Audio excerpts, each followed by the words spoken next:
Noong January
nagsimula ang dinastiyang Romanov noong 1613 sa panahon ng tinatawag na Times of Troubles.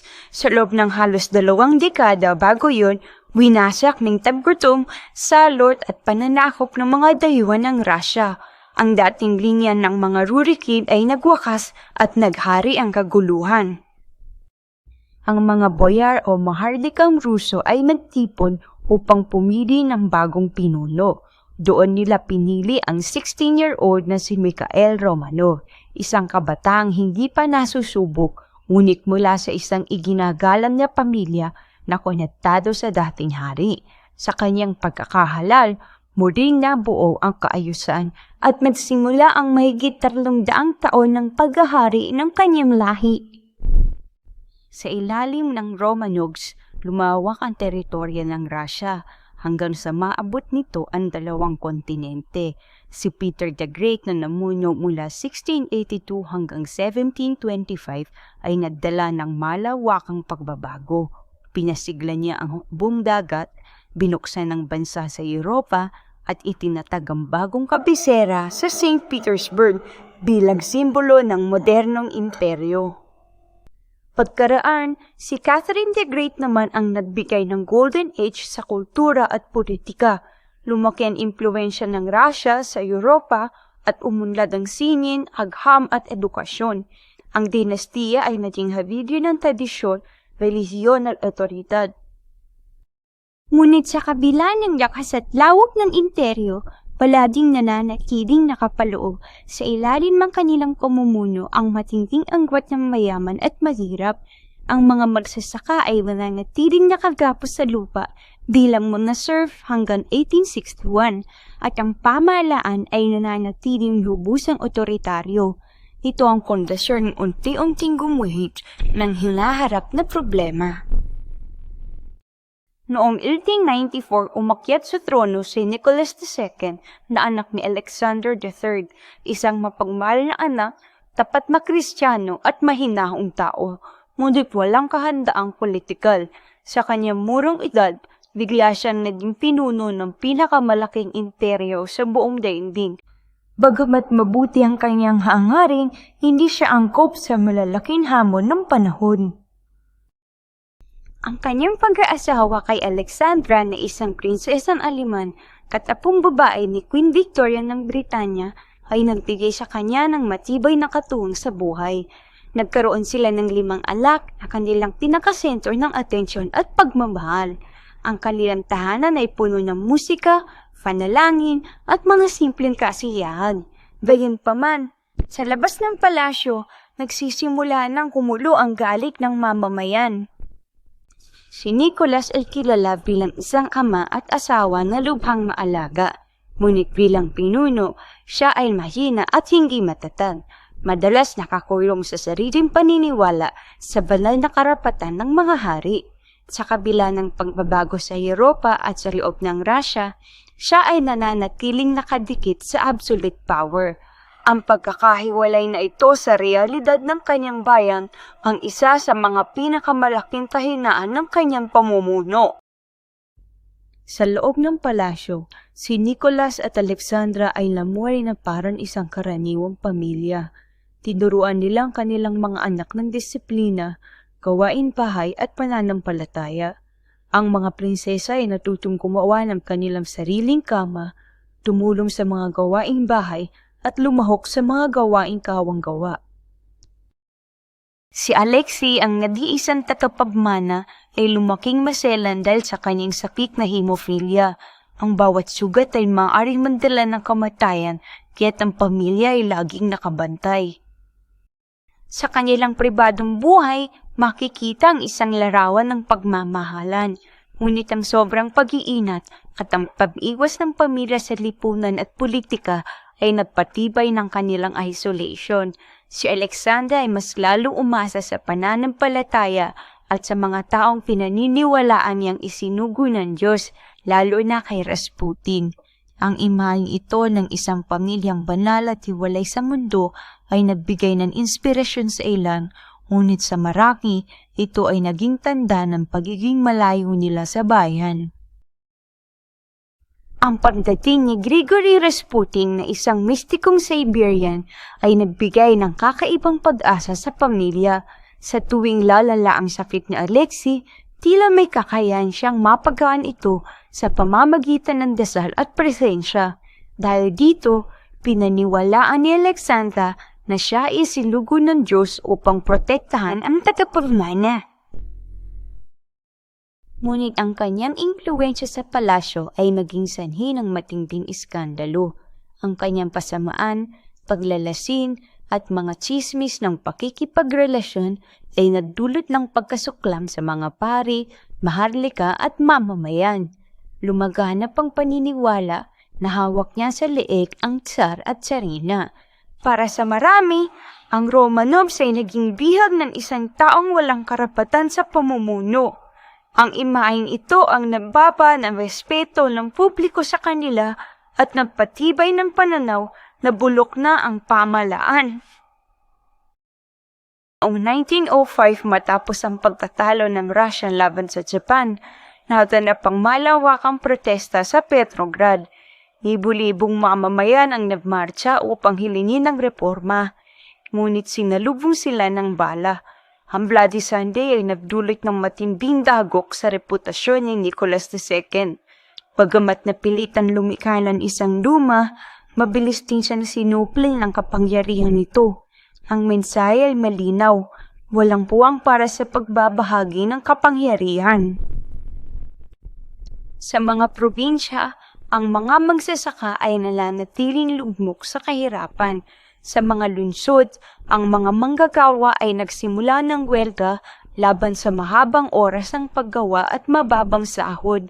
Ang pag-usbong ng mga revolusyonaryong kilusan ay tanda na ang lipunan ay umaalap, ngunit ang palasyo ay nananatiling sarado sa kanilang hinaim. Noong sumiklab ang unang digmaang pandaigdig, nagkaisa ang mga mamamayan sa simula. Ngunit mabilis na nawala ang sigla nang dumagsa ang libu-libong bangkay, sugatan at bilanggo. Ang kawalan ng armas, pagkain at damit ng sundalo ay nagdulot ng pagkabigo. Ang bayan sa likod ay dumanas ng gutom, kakulangan ng lamis at taas presyo. Noong 1915, nagpasya si Nicholas na personal na pamunuan ng hukbo. Hiniwan ang kapangyarihan kay Alexandra. Sa kanyang pamamahala, higit pang nagulo ang gobyerno. Ang tiwala ng bayan ay tuluyang nawala at ang galit ay lalong nag-ahlab. Noong March 1917, ang mga manggagawa at kababailan sa Petrograd ay lumabas sa lansangan upang humingi ng tinapay at kapayapaan. Ang protesta ay lumaki at naging revolusyon. Ang mga sundalo ay hindi na sumunod sa utos ng tsar at sumama na lamang sa mga nag-aalsa. Sa harap ng lumalalang kaguduhan, napilitang pumirma si Nicholas ng abdikasyon. Natapos ang 300 taon dinastiya ng mga Romanovs.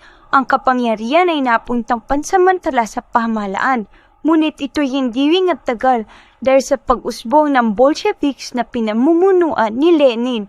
Ang palasyo ay bumagsak at ang pamilya ay binihag. Matapos ang abdikasyon ni Nicholas II noong 1917, mabilis na kumalat ang kaguluhan sa buong Russia. Ang bagong pansamantalang pamahalaan ay mahina at hindi makontrol ang sitwasyon. Sa gitna nito, dalawang malalakas na puwersa ang nagsimulang magbanggaan. Ang Bolsheviks na pinamumunuan ni Vladimir Lenin ang naghangad ng pagkakapantay-pantay sa pamamagitan ng marahas na revolusyon. Noong October 1917, hinagaw nila ang kapangyarihan sa tinatawag na October Revolution. Sa kabilang panig, nabuo ang White Army na binubuo ng mga royalists, conservatives, moderate na sosyalista at mga dayuhang puwersa na tutol sa komunismo. Ang tunggalian ng dalawang panig ang napasiklab sa Russian Civil War mula 1917 hanggang 1923 sa takot ng mga Bolsheviks na ang Romanovs ay maisalba at magamit ng White Army bilang sadisal, lalo nilang hinipitan ang pagkakakulong ng pamilya at dinala sila sa Ipatiev House sa Yekaterinburg kung saan naging malinaw ang kanilang malagim na kapalaran. Noong kalagitnaan ng 1918, papalapit na ang White Army sa Yekaterinburg. Kinakabahan ng mga lokal na pamunuan ng mga Bolshevik na baka mailigtas ang pamilya at magamit sila bilang sadisal ng miling pagbabalik ng monarkiya. Sa harap ng panganib ngayon, nagdesisyon sila na tapusin na ang usapin. Noong gabi ng July 16 hanggang madaling araw ng July 17, 1918, inutusan si Yakov Yurovsky ang komandanting namamahala sa Ipatiev House na isagawa ang hatol. Ginising ang pamilya, pinagsuot ng kanilang damit at sinabing inilipat sila dahil sa kaguluhan sa lungsod. Pinababa sila sa basement, doon binasa ang isang maikling payag. Si Nicholas, Alexandra, ang kanilang mga anak at tagapaglingkod ay papatayin. Pagkatapos ng ilang sandali ng katahimikan, pumutok ang mga baril. Ang Tsar at Serena, ang kanilang 4 na anak na babae, at bating si Alexei at 4 na tapat na tagapaglingkod ay pinaslang sa loob ng ilang minuto. Ang mga katawan ay tinapon, sinunog at nilagyan ng asido upang burahin ang lahat ng bakas. Sa isang iklap, tinuldukan ang 300 taon ng dinastiyang Romanov. Noong 1991, natagpuan ng isang gibinang masa na naglalaman ng mga labi ng karamihan sa pamilya. Pinatunayan ng DNA testing ang kanilang pagkakakilanlan noong 2007. Natagpuan din ang labi ni Alexei at isa sa mga prinsesa. Sa huli, kumpletong ebidensya, walang nakaligtas. Noong 1998, inilibing ng pamilya sa Peter and Paul Cathedral sa St. Petersburg na may buong seremonyang pang-estado.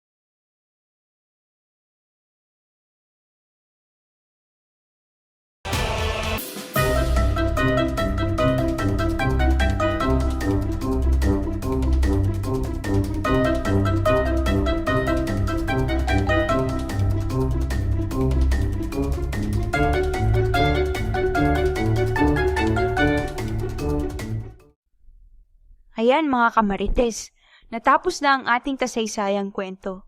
Sa channel na ito, pag-uusapan natin hindi lang ang mga sikat na bayani, kundi pati ang mga misteryo ng krimen, kababalaghan, pamahiin, At syempre ang mga tinatawag nating kwentong barbero. Kung may gusto kayong ipaimbestigang kwento, comment lang. Huwag kalimutang mag-like, share at subscribe. Ako si Marites Historian at ito ang Kwentong Barbero, Chismis o Totoo.